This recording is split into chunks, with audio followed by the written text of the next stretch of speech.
أعوذ بالله السميع العليم من الشيطان الرجيم. بسم الله الرحمن الرحيم. الحمد لله رب العالمين. الحمد لله رب العالمين. الحمد لله رب العالمين، والصلاة والسلام على أشرف الأنبياء والمرسلين نبينا وإمامنا وقائدنا وقدوتنا محمد وعلى آله وأصحابه أجمعين. أما بعد. السلام عليكم ورحمة الله وبركاته. So Abu Anas, can you hear me? Alaikum salam wa rahmatullahi wa barakatuh. Yes. I know Maghrib is close, so when it's Maghrib time, let me know. Say 15 minutes beforehand. We'll stop. We'll give them a break, 20 minutes, inshallah, and then we'll continue after 20 minutes. Is that okay? Yes, Sheikh. Maghrib at 6:44. So. Fine.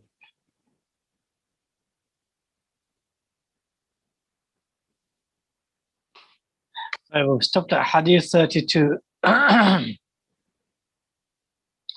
The title of the Hadith is, this dua can kill the Shaytan that causes pain in the physical body.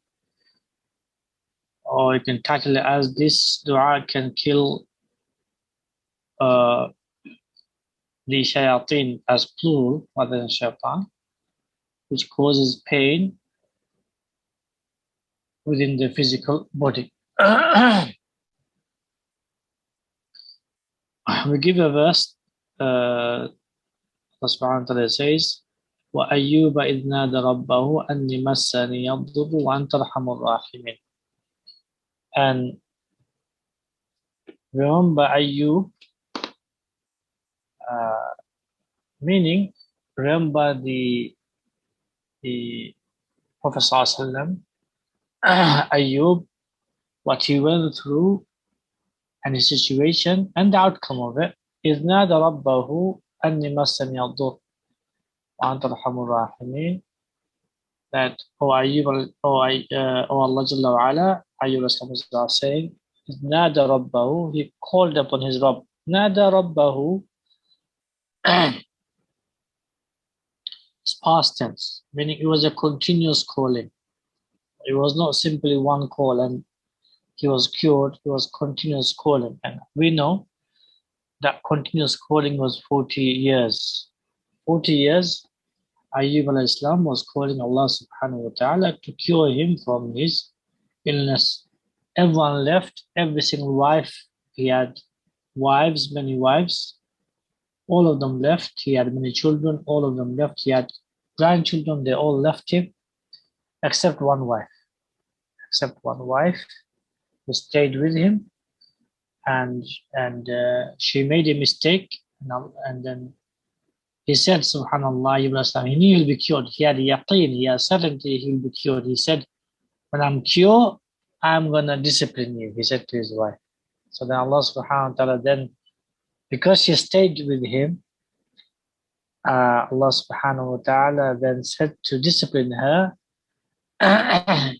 in one go rather than the way he said it. So from that incident, you can derive so many benefits. The most important benefit is that Ayyub Islam was ill in the severest of manner for 40 years. Allah subhanahu wa ta'ala cured him through dua and through water and through pure blessed water. And remember Ayyub, when he called to his Rabb, indeed adversary has touched me, and you are the most merciful of those who show mercy. Massani al-dur. In another verse, he says, Massani al-shaytan. Shaytan has touched me. So, the ulama, the scholars, the Mufassirin, they gave two explanations. One explanation is that the devil gave Ayyub Islam a touch which caused illness to his skin. And the other illness is that it was medical illness. So there was two illness. So One was caused by the devil and one was a medical illness. Both of these illnesses affected Ayyub alayhi salam. So Masani al-Dur here implies it was a medical illness, and the other verse Masani Shaytan implies it was a Shaitanic touch. Whichever the case, the Shaitan was involved. Whichever the case is agreed upon, that Shaitan was involved in this illness. And Ayyub Islam was cured through dua and through water that gushed out from bottom of his feet, which he struck, which was a Mubarak water, which he washed himself with, and he became cured. And he also became as he was before he fell ill, and he looked young and strong and healthy as he was before he fell ill.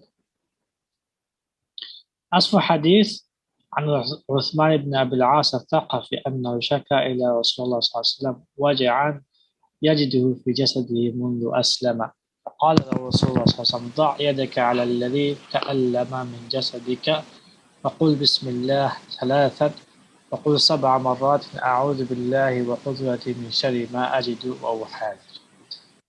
Uthman bin Abi al-As al-Thaqafi anhu, he complained to the Messenger regarding a pain he finds upon his body since he became Muslim. Now this is strange. Since he became Muslim, before that he didn't have a pain. So he finds the body. So again, this could be a touch from the devil or evil eye from the devil. So he he adds this reality that is, since he became Muslim, this has happened. So either it was a touch from the devil, or either it was an evil eye from the devil, or it could be a medical condition, and it was simply a coincidence. So the Messenger said, ضع يدك على الذي تألم من جسدك. Place your hand. It did not specify a right hand or left hand. Whichever hand is easy, but right is preferred. Place your hand upon the place where it is paining on your body. فقل بسم الله ثلاثا, and say Bismillah, or repeat Bismillah 3 times, thrice. فقل, and say 7 times أعوذ بالله وقدرتي من شر ما أجد وأحاذر. I seek refuge and protection with Allah subhanahu wa ta'ala and His ability and His strength and power from every evil what I find and what I fear. So again, from the context of what Uthman bin al-As al-Thaqafi said, and from the meaning of the dua, Allahu A'lam, it suggests to me at least that this was a devil's touch. This was either a devil's touch or an evil eye for the devil, because firstly you're saying Bismillah 3 times, and then you're saying A'udhu Billah. We know A'udhu Billah is generally utilized for anything to do with shayateen and evil jinns. Also, wa qudrati, his power and authority and might. Again, you're utilizing these attributes again against the one that you do not have power over, but Allah subhanahu wa ta'ala has power over. And then you're saying min shar, from the evil. Obviously, nothing is more described as evil than Iblis and his followers. Yeah? And then you're saying wa fear. Yeah? So obviously we do not fear something that we can see, we fear something that we cannot see. So all of this indicates that Uthman ibn Abi al-As al-Thaqafi was touched by the devil, either through the touch or either through the evil eye. Allah knows best. Points of benefit. The right hand ought to be placed upon the area of the pain by the one who is reciting the dua, or the raqi who recites the dua. So either you the one who's in pain, they place the right hand. But if they're unable to do so for whatever reason, for example, they're paralyzed or they're completely unconscious, then the Raqi places the right hand either on the forehead or either on the area of the pain if the Raqi knows where the pain is originating from, or if the family. Number two, the basic principle in Islam is that these du'as ought to be said for relief from pain or cure, even if one is consuming medicine. Yeah. So even if this is a medical condition, and you're in pain, you're taking paracetamol, for example, and you've got a headache, place your right hand up on your headache and say Bismillah thrice, and then say this dua 7 times.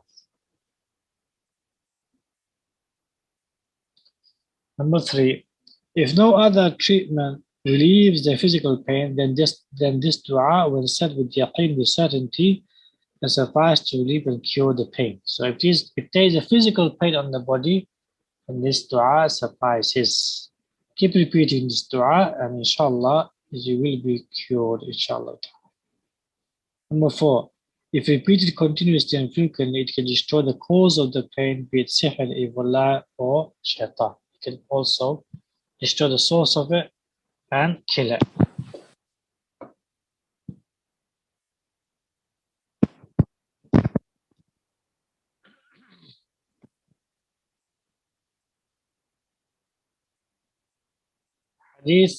Hadith number 33.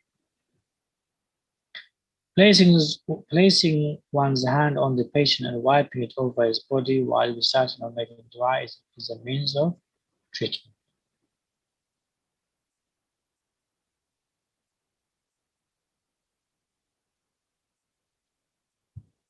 I give the same verse. I think it's a mistake. Mr.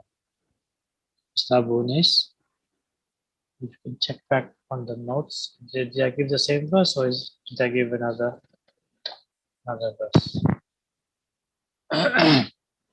As for the hadith, Sa'd ibn Abi Waqqas, شكيت بمكة شكوى شديدا فجاءني النبي صلى الله عليه وسلم يعودني فقلت يا نبي الله إني أترك مالا وإني لم أترك إلا ابنة واحدة فأوصي بثلثي مالي وأترك الثلث فقال لا.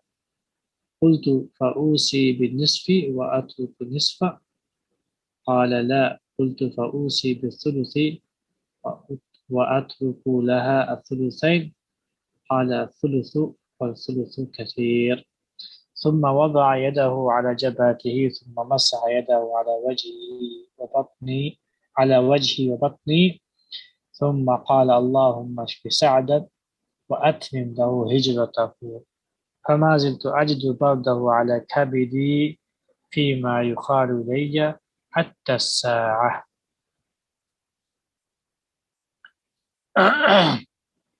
طيب, just read the translation, and then inshallah we'll take a break for salah and we'll come back. We'll resume after 20 minutes after salah, inshallah. So say 7. Salah is 45, right? Is that with this? That's correct, Shaykh. So we'll resume around 7:05, inshallah. The translation is Sa'ad fell ill in Mecca when they went to liberate Mecca. He fell ill, and the Prophet came to visit him because obviously Prophet used to know who was present in Salah and who wasn't, and by that he would ask, where is so-and-so, where is so-and-so, and he'd find out the details. If no one knew, then he would send someone to find out, and then if they came and informed him the reality and the facts about the individual, then if he's not ill, he would send for them to come and see Prophet. If they were ill, the Prophet himself will go and visit them. So this is what happened with Sa'ad. He went and visited Sa'ad, And Sa'ad then thought that he may pass away, so Sa'ad said regarding, I have only one daughter, I would like to donate most of my wealth for the sake of Allah subhanahu wa ta'ala. So Rasul said, no, do not do that. Eventually, Rasul agreed that he can give one third, but even he said one third is a lot. One third is a lot to give away for the sake of Allah subhanahu wa ta'ala. Meaning one should donate regularly, continuously, and one should have an intention to give away a lot of wealth, be it half of the wealth, or be it quarter of the wealth, and be it one third of the wealth, and so on. One should have these intentions. If they have an income coming in, then they should have these intentions. However, if they do not have income coming in, and they have inheritors, then they should not give. They should not give more than a third of the wealth. Fi sabilillah. Then Sallallahu placed his hand on his forehead and then wiped his face and his stomach. And then Sallallahu made the dua, Allahumma shfi Sa'adan wa atmim lahu hijratahu. Oh Allah, cure Sa'ad and complete for him his hijrah.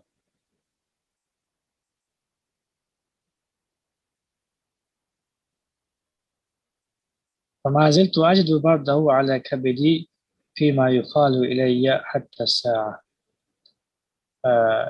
Sa'ad then said, I still feel in my kabid is the liver, meaning in my chest and inside of my chest, I still feel the coolness of Prophet's hand until now.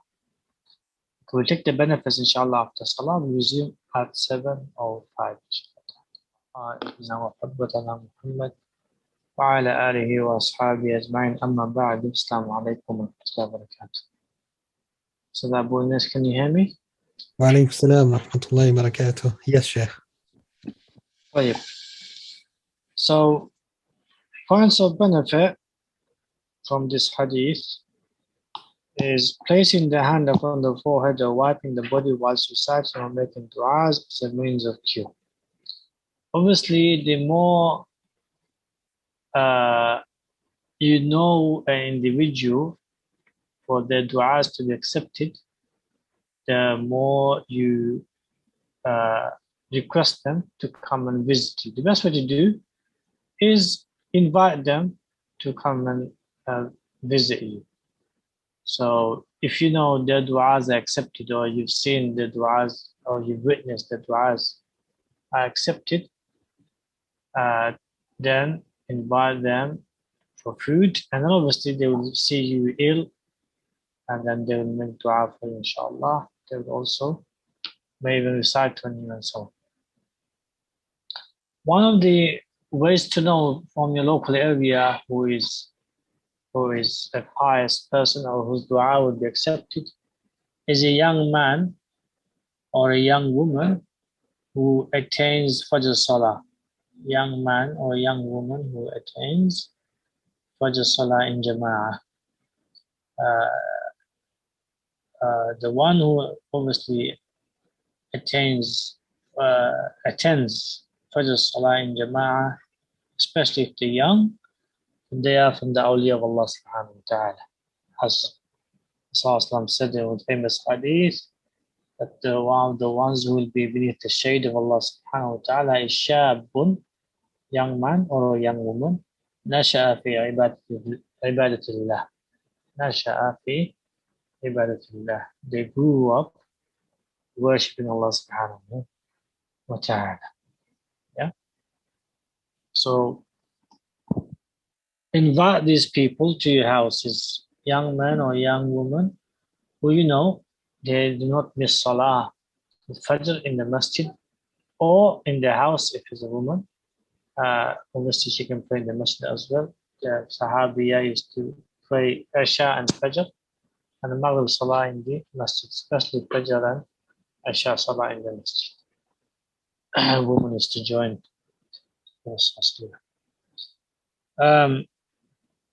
so invite them, their du'as, also visiting ill person, uh, as in the Sahih Hadith in Sahih Muslim, 70,000 angels visit with the person, and they make dua for the person. And if there's anything in their house, the angels obviously they come, when they come, they shouting, they flee. So I always say this, brothers and sisters, invite people, feed people, because this is one of the best ways to clean yourself, cure yourself, and protect yourself and your household by inviting and feeding people. Because when you invite and feed people, your jealousy, your envy, your also humbleness comes through. For example, if you're arrogant and if you're boastful, when you realize you've invited so many people, one or two people of these people that you've invited will be more talented than you, will be more educated than you, will be more smarter than you, will be more sharper than you, will be more funnier than you, will be more witty than you, will be more beautiful than you, will be more handsome than you, will be more, say, stronger than you, and also will be more worshipper than you. Yeah, with humility, and this will bring you humbleness. This will put you in your place. It's one of the best benefits of feeding people. You get to know people in a personal manner. Number two, a raqi can place his right hand upon the patient, a male for male and female for female. It is not allowed for the male raqi to place his hand upon a female patient even with a cloth, as he still can feel the limb body. A male raqi can place his hand upon the female patient's mahram's hand while reciting upon the patient's forehead.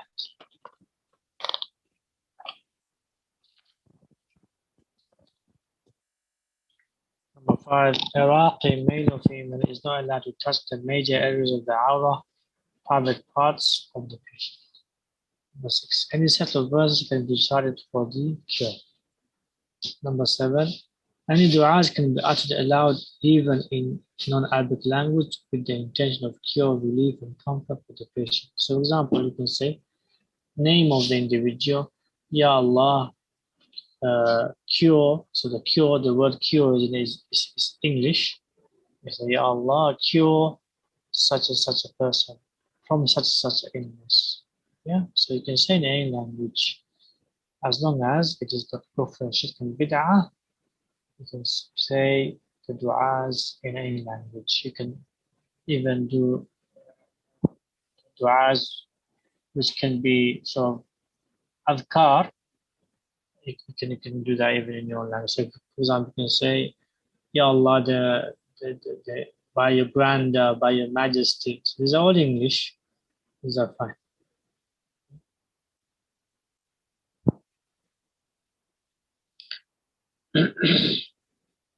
Number eight,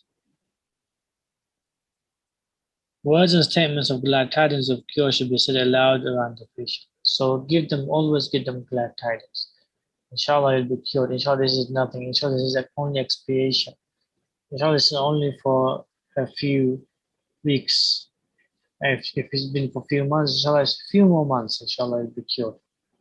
If it's for years, if you say, well, a few more months, it will be cured. Inshallah. Always give glad tidings of cure. The more you give hope to the patient, the more the patient will take the necessary utmost legitimate treatments. The more you encourage the family, the more the family will take the necessary means to cure the family member. They will engage and they will play a part therein.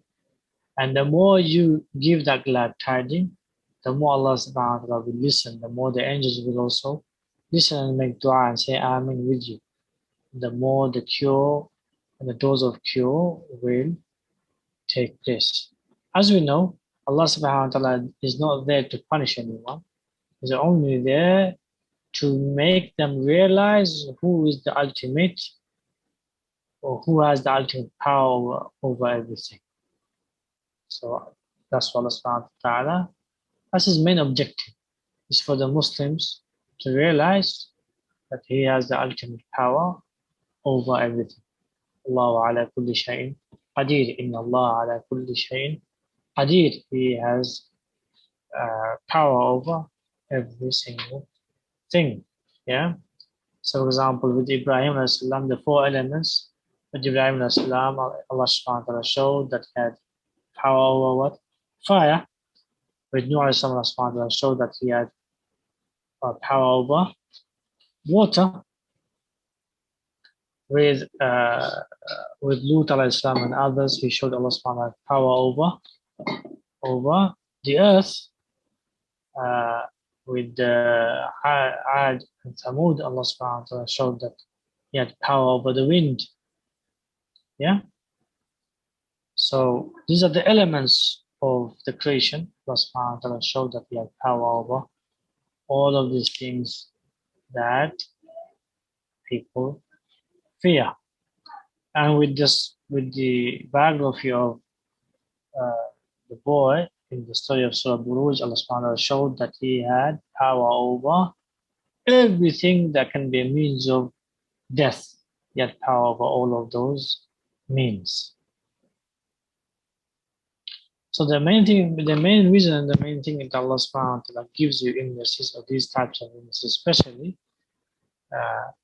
is for you to have the yaqeen and certainty that Allah subhanahu wa ta'ala has power over everything. And Allah subhanahu wa ta'ala's name, Ash-Shafi, as I said so many times, is there for those who are ill, for nothing to cure them, except that eventually Allah Ash-Shafi manifests His Shifa and cures them.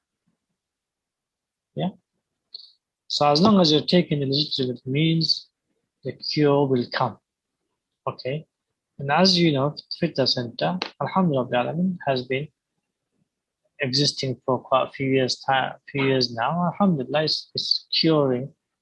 It's a means of curing so many people who have severe illnesses of sihr and ayn hasad, for some for 40 years, some for 30 years, some for 20 years, some for 10 years, and some have been fully cured, some have been partially cured.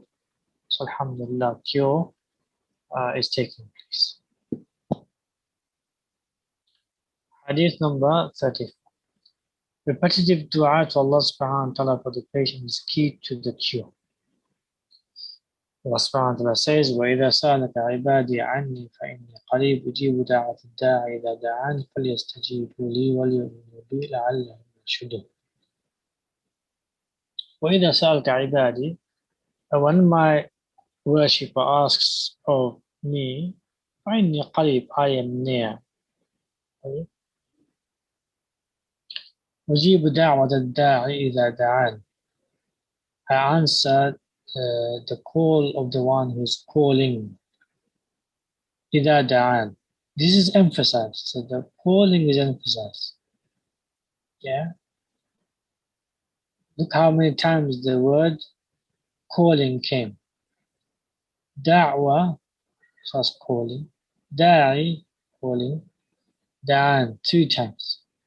Yeah.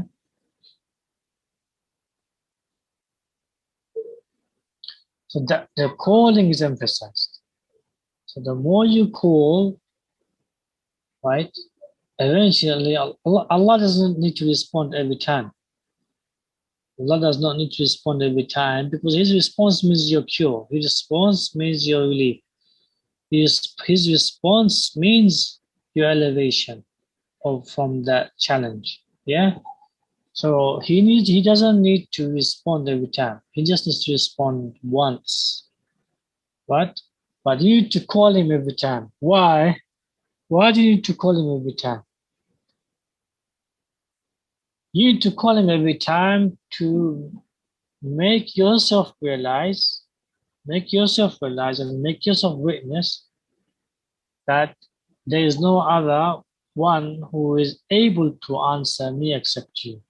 It's for you to realize, it's for you to witness that there's no one who can get me out of this trouble, get me out of this hard rock place, right? Except Allah subhanahu wa ta'ala. There's no one that can open this door except Allah subhanahu wa ta'ala.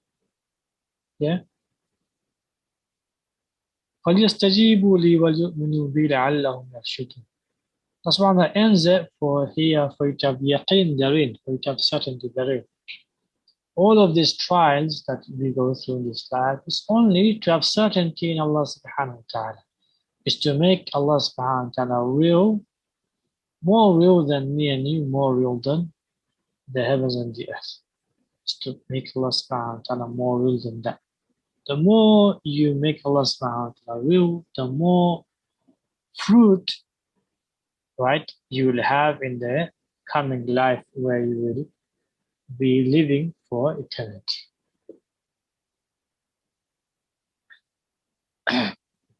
And when my servant asks you concerning me, indeed I am near, I respond to the invocation of the supplicant when he calls upon me.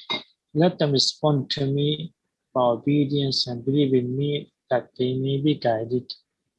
They may be guided to what? They may be guided to what they should do. So you might be doing so many treatments, nothing is working.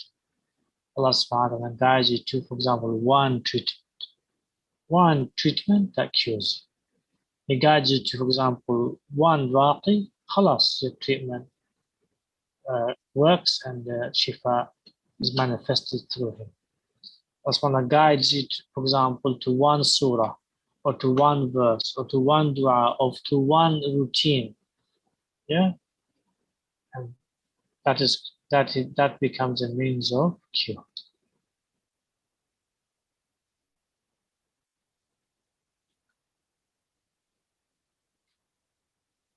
عن عائشة قالت كان رسول الله صلى الله عليه وسلم إذا اشتكى منا إنسان مسحه بيمينه ثم قال أذهب البأس رب الناس واشفي لا شفاء إلا شفاءك شفاء لا يغادر سقما. Aisha reports, عنها, she says that when anyone amongst us is to complain of pain or illnesses, مسحه بيمينه, to wipe him with his right hand, and then is to say, أذهب البأس, Ya Allah, remove the bats. I remove whatever he or she is going through. Rabb al-Nas, Rabb of humanity or human beings. Washfi, and Allah, cure him. Anta Shafi, you are the curer. La shifa illa shifa. There is no cure, there is no full cure except your cure. So when you cure, it is cure from A to Z. It is cure from A to Z, completely cure the person without leaving any side effects or any remnants. Shifan la yuqadu saqama, and this is emphasized, a cure that will not leave any sickness. Doesn't leave behind any illness, any remnants. Completely cures. Every other means of cure, Allah subhanahu wa ta'ala left, there's a side effect to it. There's a side effect to it, or there is a remnants left to it. Unless the cure comes from Allah subhanahu wa ta'ala directly, then it is a full cure from A to Z. There's no remnants, there's no side effects left. فلما مرض رسول الله صلى الله عليه وسلم وثقل أخذت بيده فأصنع به نحو ما كان يصنع فانتزع يده من يدي ثم قال اللهم اغفر لي واجعلني مع الرفيق الأعلى. قالت فذهبت أنظر فإذا هو قد قضى.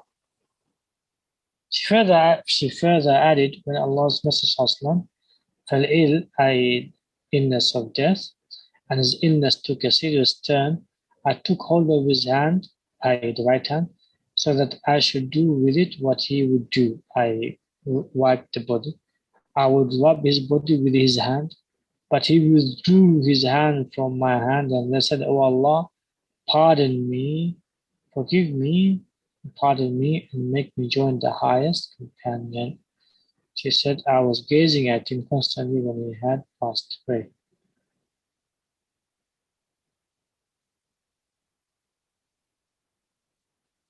Points of benefit. Intend to cure the symptoms and the sources of the illness. Intend to cure the symptoms and the sources of the illness. If you don't know the source, generalize the dua. Well, say, oh Allah, burn away the source and the symptom of the source. If you know the symptom, if you know what you're feeling today, for example, you're feeling sad, you say, for example, oh Allah, burn away the source of the sadness and the sadness. Sadness is the symptom, but you don't know what is causing the sadness, so you say, oh Allah, burn away the source of the sadness. However, if you want to know exactly what the source is, then, for example, today you intend, for example, today is Monday, you intend, oh Allah, if the source of the sadness is black magic, Allah burn the black magic and the symptom of it, the sadness. And do the same dua, right, on all the treatments, recite with that same intention with all the treatments, and then do all the treatments, and then give a number from 1 to 10, how much that intention affects you. Tuesday, intend, oh Allah, if the source is evil eye from human being, which is causing me sadness of the symptom, oh Allah, burn the evil eye of the human being and burn the symptom. Do the dua, recite, blow on all the items of Ruqya, do the ghusl, apply the rose and so on. From 1 to 10, mark yourself how much is the effect. Just like that, do all of the sources that can be cause of the symptom which you're feeling. Whichever day, whichever intention affects you the most, focus on that intention for the rest of the days of the week until you don't feel that symptom anymore. That means the source was what was affecting you the most. So, for example, the source was evil eye from a jinn. That was a source. You intended that, Allah burn away the evil eye of the jinn and the symptom of sadness. You made that intention on Wednesday, and you found that the Wednesday affected you the most. So, next Wednesday, do the same thing. Next Wednesday, do the same thing with all the other intentions. Focus on that Wednesday until you don't feel any more sadness whatsoever. That means what? That means the sadness came from evil eye from the jinn.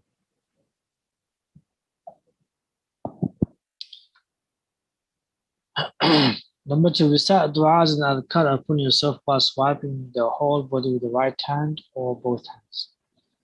For example, when you feel severe temptations, when you feel severe whisper, recite until you feel exhausted. Blow into your hands, wipe your whole body. Go very slowly. Right? Go very, very slowly. Find out where the shaitan or where the sihr is impacting the most, or where the evil eye is impacting the most on your body. Okay? Wipe your heads very, very slowly. Wipe your body very, very slowly. Go very slowly. Wipe your whole body. Keep reciting, keep blowing into your hands, keep wiping. You'll see you might start shaking, you might start getting very hot, you might start sweating, you might start, your heart might start pumping. Keep doing it, be patient. If you get scared, ask someone to sit next to you, around you, to be around you, to keep you safe. Keep doing it, keep doing it. You see eventually it doesn't matter how severe the sickness, doesn't matter how severe the evil eyes, doesn't matter how severe the magician, the shaitan is that's inside you, they will start burning. They will start burning. Just recite, blow into your hands, and wipe your whole body very slowly. If you don't know where the jinn is residing, do the same thing. Wipe your whole body very, very slowly until you feel there's a movement of a particular limb, be it the stomach in a particular side, there's a movement. Then the jinn is residing. Just place your right hand there. Keep reciting the dua before. Bismillah, Bismillah, Bismillah. A'udhu bi'izzatillahi wa qudratihi min sharri ma yajid wa huwa qadir. Keep reciting other du'as intending to burn that jinn. Yeah.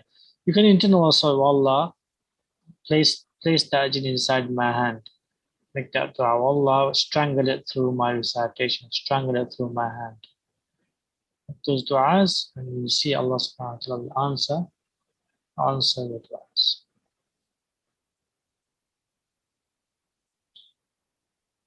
As I said, everything is physical. It is just veiled. You cannot see it, but it's physical. It's physically inside your limb. So it's physical, but you only cannot see it. So when you intend to grab it, like some grab the jinn, you intend to grab it, and whilst you're reciting, it will penetrate to the realm, to its realm, and you'll be able to grab it. That's like Sallallahu did. Okay. So it's the revelation, Quran, that will take your du'as and your intentions to their realm. How do they burn? Because you're intending for them to burn. So the Quran penetrates their realm and burns them.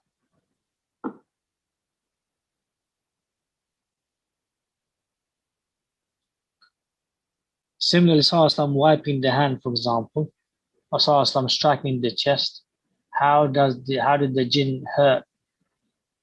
Hurt because Sallallahu intended the jinn. Intended the jinn. So whilst he was reciting, so it penetrates their realm when you recite and when you intend. Three. Number three, recite du'as and adhkar upon the patient whilst wiping with the right hand or with both hands. Obviously, male on male, female upon female, except the major aura. Number four, continue repeating, especially the words that impact. So find out which words really impacts the devil, or the sihr, or the ayn, or the hasan. Which words affects, or which du'as. The ones that every person will be different because of what the magician said, or because of why they came. What was the objective? So that's why the words will differ. For example, if someone came out of lust, then any words to do with purity will affect them. Clear? If a jinn came out of lust, if the sihr was out of lust, if the evil eye was out of lust, any dua to do with purity or any adhkar to do with purity will affect them the most. Clear? If the jinn or the sihr or the ayn was done out of to lessen rizq, for example, any dua or any adhkar to do with rizq, or to do with working, or to do with business or making money, will affect the person more. Example, if you make the dua, Allahumma barik lana fima razaqtana, it will affect you the most because the sihr or the ayn and the hasad was done on your rizq. Okay? So everyone will be different in terms of effect because of the reasons and the causes of why or with what it was done as well.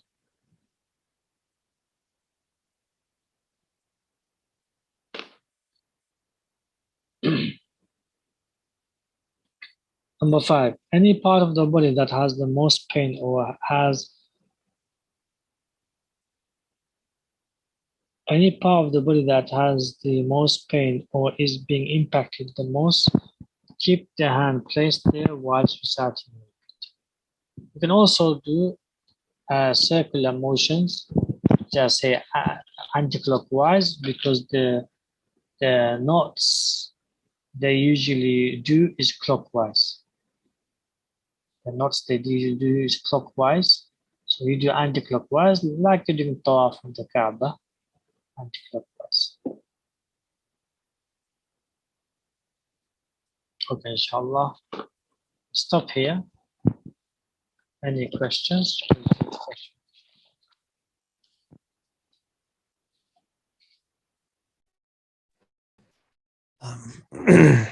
Bismillah. We've got a question here about loneliness. I try to attend a lot of Islamic events to make friends, but this isn't happening. How should I deal with loneliness?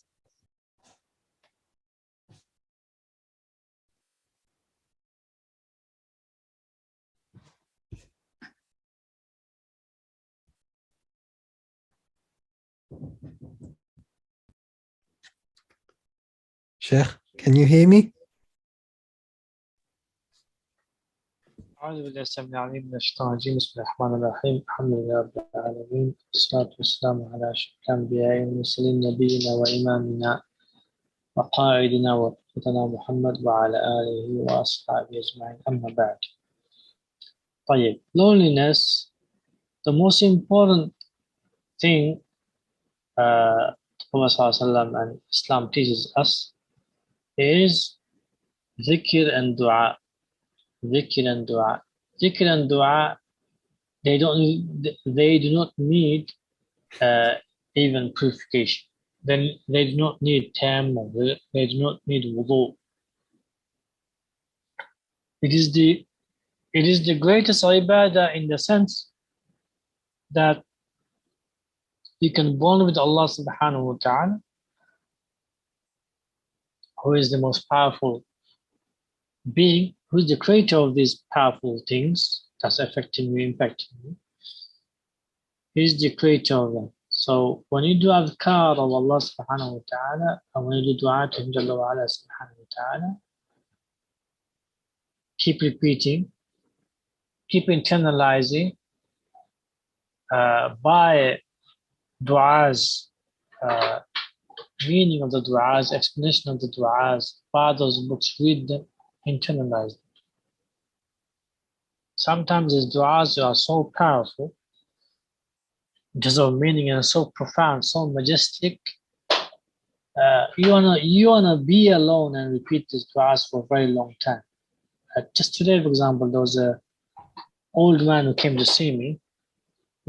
His father was my grandfather's friend, so he comes to see me just because of that relation. He said to me that he recites Qul Huwallahu Ahad 300 times before he goes to sleep with the tasbih. He recites Qul Huwallahu Ahad Surah Ikhlas 300 times, and he goes recently. His wife passed away around 8 months ago. He says, recently I cannot complete it. I fall asleep because I start seeing my wife. He goes that I realized that this was from the devil. I realized this was from Shaytan. So what happened was, every time he makes me go to sleep before I finish 300, what I do is I restart it. Wow. He restarts from number one again. He restarts to recite 300 times again. So imagine if he's on 299 and he fell asleep, he will restart again from one again to complete 300. So eventually what happened, Shaytan left. And when he left, he said he swore at him 3 times. And he said in a language I did not understand, and it was like me, something like that. He was swearing. He understood he was swearing in a different language. He said it starts with a noon. I need to check, and I need to ask my scholars if there's a swearing word in Arabic that starts with noon, or to maybe do a bit more research. But the point I'm trying to make is that when you do adhkar, you will fill with your heart, your soul, your mind, your body will be filled with so much awe of Allah subhanahu wa ta'ala, so much reality of his presence, that everything else will fear you, and everything else will become meaningful to you. Yeah, let me just give you a couple of du'as, for example, which are very filling du'as. Let me give you some. For example, when you wake up in the morning and you say, Allahumma inni a'udhu bika min al-'ajzi wal-kasal wal-bukhli wal-jubn wa ghalab al-dayn wa qahr al-rijal. For example, that dua, Wallah, I take refuge with you and I seek protection with you. Min al-'ajzi wal-kasal, from inability. So you know, for example, you're unable to do this, you're unable to do that. You're seeking refuge and protection of Allah subhanahu wa ta'ala from that. Al-bukhli wal-jubn. Bukhl is miser and stinginess. Yeah. Jubn, cowardness. You might not be brave enough to speak up against your parents or against your siblings or against society and so on. You might not have the courage. You might not have the knowledge. Or you may have the knowledge but don't have the courage. Or you may have the skill but you don't have the courage. So here you ask for courage. وغلبة الدين وقال الرجال, and also debts, overwhelming of debts. Debts can be so many, not financial but other debts. Debts of sins, debts of other people's sins only. And also وقال الرجال, the overwhelming of men. It can be also overwhelming of women. Powerful people overwhelming, be it with the pomp or beauty or glamour or speech or cunningness or wickedness. Now this dua, if you're really facing these people in these issues, if you keep repeating it, you'll feel very empowered. I personally say this is the most empowering, proactive dua for the morning for any person. If you feel lazy, stagnant, keep repeating this dua. Slowly, slowly feel the energy coming through your soul, through your heart, through your body. Let me give you another dua. اللهم إني أشهدك وأشهد حملة عرشك وملائكتك وجميع خلقك أنك أنت الله لا إله إلا أنت وحدك لا شريك لك. This dua gives me goosebumps. My hair stands on my arms. This is an amazing dua from you as a worshipper. When you say, Ya Allah, Allahumma inni ushrik, oh Allah, I make you a witness. So you're making Allah a witness. Allahumma inni ushrik wa ushhidu hamalata arshik. Now I'm making the ones who are bearing your arsh, I'm making them witness, the 8 angels who are bearing Allah subhanahu wa ta'ala's throne. And the rest of the angels. And only that, وَجَمِيعَ خَلْقِكَ, the whole creation. You know Allah subhanahu wa ta'ala's creation?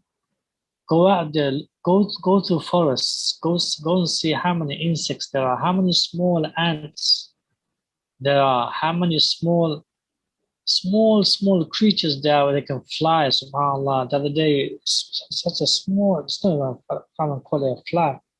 Such a small insect, like a white color, green color, came and sat. One was white, one was pure white, one was pure green, that came and sat on my hair. It was smaller than a hair. It was inside my hand's hair. Allahu Akbar. It was a question of Allah subhanahu wa ta'ala. It was flying, and when I was looking at it, staring at it, I was like, subhanAllah, it has a soul, it has eyes, it has legs, it has wings, it flies. Allahu Akbar. And so when you're saying, and I make your entire creation witness, they're saying what? La ilaha illa, that there is no other being, that everything relies on, everything goes back to, everything yearns for out of love except you. أنك أنت الله لا إله إلا أنت. You are Allah, لا إله إلا أنت. وحدك لا شريك لك. You are alone, you have no equals, you have no rivals, you have no partners, let alone companions. Allah. If you keep repeating and internalize that meaning, subhanAllah, your whole body inside, outside will shake. You will not feel lonely anymore. You will not feel lonely. There's another dua, quickly, and I'll wrap it up. Ya Hayyu Ya Qayyum, bi rahmatika astaghith. Ya Hayyu Ya Qayyum, O Allah, the Hayy, the ever-living, the eternally living, the all-living, the miracle of existence. Ya Hayyu Ya Qayyum, you are the one who is making everything alive and keeping them alive. You're giving them qawwama, you're giving them sustenance to live. Everything has their specific sustenance. You're giving them qawwama. If they don't have specific sustenance, you are keeping them, directly keeping them alive. Like the angels, for example. Ya Hayy Ya Qayyum, bi rahmatika astaghith. I seek refuge. I seek refuge with you, and I'm begging your mercy. Astaghith. Astaghith is the utmost level of yearning for something. Astaghith. I am begging for your mercy. برحمتك أستغيث. أصلح من شأني كله ولا تكلني نفسي طرفة عين. Rectify all my affairs, Allah. Rectify all of them. You're asking Allah to rectify all of your affairs, not leave anything. And then you're saying, وَلَا تَكْلِنِي نَفْسِ طَرْفَةَ عَيْنٍ. Do not leave me to myself. You're not saying do not leave me. You're saying do not leave me to myself. طَرْفَةَ عَيْنٍ. Blink of an eye. Allahu Akbar. And if you keep repeating that, the sheer witnessing everything around you will become very small. The whole entire existence will become very, very tiny, and it will become more tiny than you can even imagine. The only being that will be above you and you will be witnessing is Allah subhanahu wa ta'ala, because He has become reality to you. And then you'll not feel lonely anymore. You'll feel superhuman being. You'll feel so strong, you'll be so brave, you'll be so powerful. If you're sitting down that you can't get up, in that moment you'll have the power to get up and move and even run. Yeah?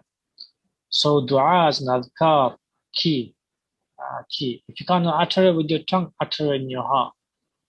Utter it in your heart. No one has control over your heart, not even the devils. They have control over your mind, but they do not possess the heart. They cannot possess the heart. So utter it in your heart, and then you see slowly it will be uttered in your mind, and slowly it will be uttered upon your tongue. Okay? That's number one. Adhkar, du'as and adhkar, and then the treatments. Then grow the network, support network, your family members, your relatives, your friends, your close friends, your neighbors, close neighbors who love you. For the sake of Allah subhanahu wa ta'ala, grow that support network to help you and support you, inshallah.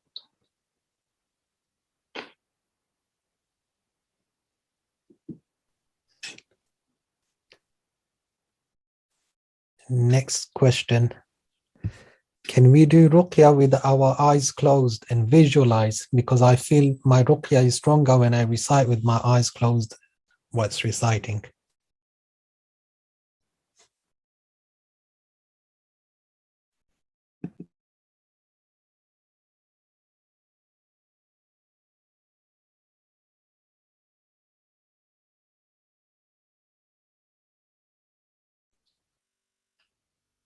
Reciting the Quran, there are many ways to recite the Quran. So you can recite the Quran by looking, that in itself is ibadah. You can recite the Quran from memory without looking, that in itself is ibadah, is worship. You can recite the Quran closing your eyes, that's in itself is ibadah, that's also worship. So all of these you can do, inshallah ta'ala, whichever one affects you and impacts you in terms of the cure and makes you born with Allah subhanahu wa ta'ala more, do that, inshallah.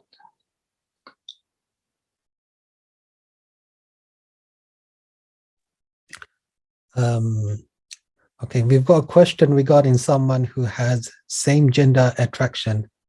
They've said, I've tried to keep myself away from it. I even tried to marry a girl, but it hasn't had any luck. I'm really stuck, but not sure how to move forward.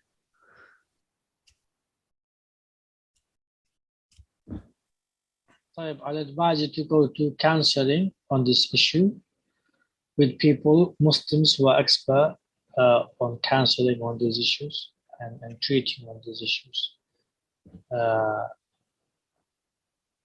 Find someone mature, wise, who can advise you personally, face to face, on these issues and take you through. Because sometimes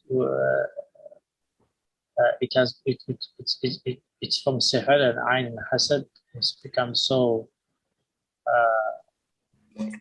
long or so deep, so ingrained in by the sihr and evil and the shayateen, that yes, there's a ruqya treatment needs to be done, but also there needs to be sort of therapy and counseling from someone who's very mature and understands how to cure this, they've got experience.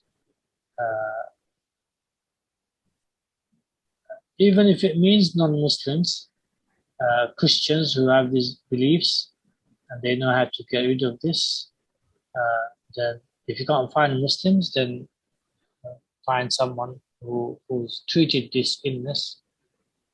Even if it means you travel abroad and find Muslim scholars, experts in this field, travel abroad and do so. The best advice I can give you at the moment is do the Ruqya treatments and focus on hijama around your private areas.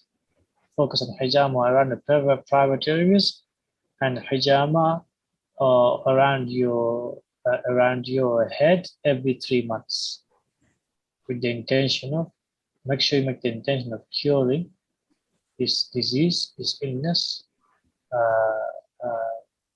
which is disease is an illness.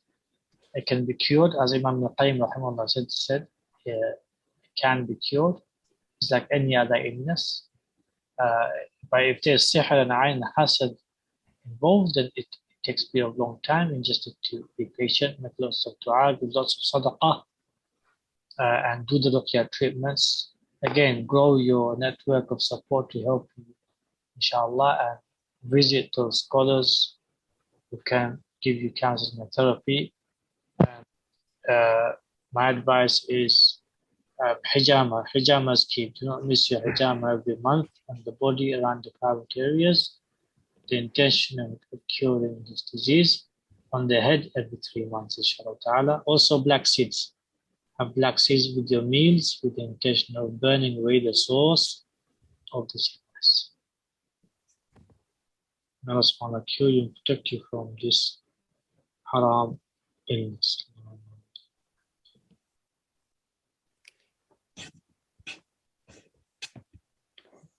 We've got 2 more questions, Sheikh.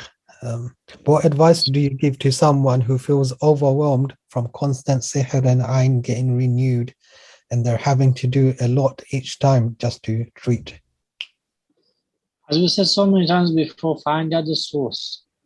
Which day it was done, what time it was done, who it was done, with what it was done. Find out the source. So, which day it was done, which time it was done, yeah, with what it was done, who did it, why they did it. Find out the sources. The sources can be found out just by making intentions. Every day make a different intention to find out, and whatever you found out, note it down. Right? Then once you find out, then it becomes easier to cure. You see, the shayateen and the sihr and ayn and hasad, they hide away behind vagueness, behind generality. So if you do general ruqya, general treatment, it's not going to cure you. It's like you've got a very specific illness and you're having paracetamol. Paracetamol will maybe take away a bit of pain, but it will not remove the actual specific illness that you may have. For example, you may have an appendix and you have paracetamol. It's not going to cure the appendix. Yeah? So the specific illness needs the specific cure. So you need to find out exactly when they did it. So which day? Was it Wednesday? Was it Thursday? Was it Friday? You need to find that out. Next, what time was it? Was it 3 a.m.? Was it 4 a.m.? Yeah? With what they did it? Was it clothes? Were there photos? Were there hairs? Were there nails? What was it? What did they use? Was it water? Did they slaughter animal? Was it goat? Was it chicken? You need to find these things out. You can find it out just by making intention, just making Allah, the dua to Allah. Ya Allah, break the sihr if it was due to sihr of them slaughtering chicken or a goat, for example.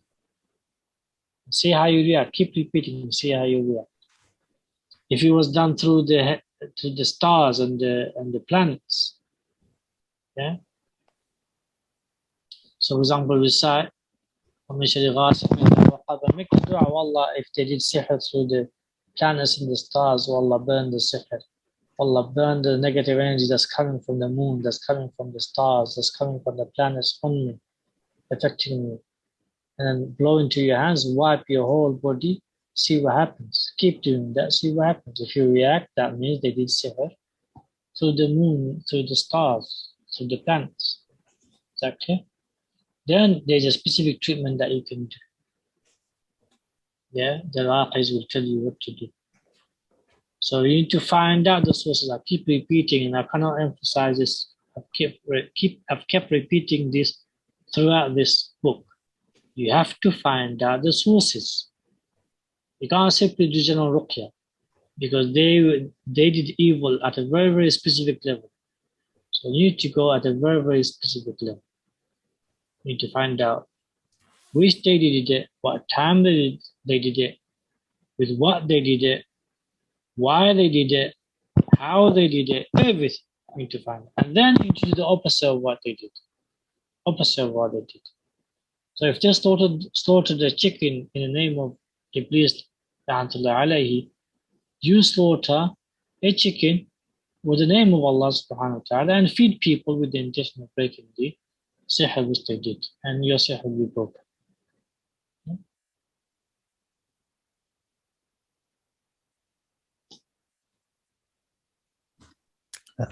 Final question. Can women do ruqya for their parents or family members if all of them are affected together? Yeah, of course. Ruqya is not limited to men. It can be done by females. But obviously you need to protect yourself first, especially if you're affected, by reciting. Remember this principle, because they've done extra, you have to do extra. Because the evil people, they've done extra on you, you have to also do extra on yourself to protect yourself. So for example, they recited the kufr and shirk, for example, thousands of times. Yeah, they tied knots thousands of times. So if you're reciting once, it's not gonna unblock. It may if Allah wills, obviously. But you have to recite at least also thousands of times. So that's what I always say when you're reciting, the effect will take place after you feel exhausted. So when you're going to recite to protect yourself, recite the Qur'an, Fatiha, the Quls, keep reciting until you feel exhausted. Then recite again, Fatiha, the Quls, flow into your hands, wipe your whole. Yeah. Why? Because once you exhausted yourself, that's when you've gone to the actual sihr. That's you've reached the actual hasad. You've reached the actual ayn. You've reached the actual devil. Now you've come face to face with it. Now what you do is you recite Ayatul Kursi, go into your hands, wipe your whole body. Now you're being blocked from the devil that's front of you, from the jinn that's front of you, from the sihr that's front of you, from the ayn, the hasad that's front of you. Okay?